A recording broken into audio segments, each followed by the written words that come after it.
Samuel died, and all Israel mourned for him.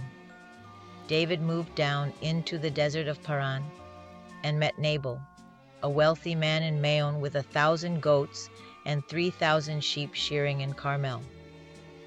David sent 10 young men to greet Nabal in his name and ask him to give his servants and son David whatever they can find for them. Nabal answered David's servants, who were suspicious of David and his son Jesse. David's men reported every word, and David strapped his sword on them.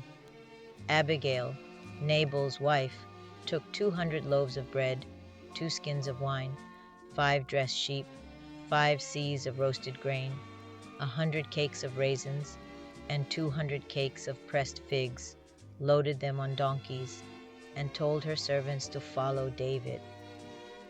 As she came riding her donkey into a mountain ravine, David and his men descending toward her. Abigail met David and asked him to forgive his servant's presumption and grant him a gift from the Lord. David promised to make a lasting dynasty for his Lord, as he had kept him from bloodshed and avenging himself with his own hands. David accepted Abigail's gift and said, "Go home in peace." When Abigail went to Nabal, he was in high spirits and drunk, so she told him nothing until daybreak. In the morning Nabal's heart failed him, and he became like a stone. About 10 days later, the Lord struck Nabal, and he died.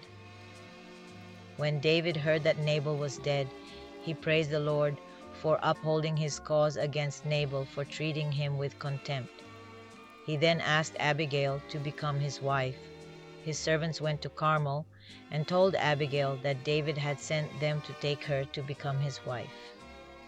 Abigail bowed down with her face to the ground and said, "I am your servant, and am ready to serve you and wash the feet of my Lord's servants." She quickly got on her donkey and followed David, bringing her food, clothing, and supplies to the desert.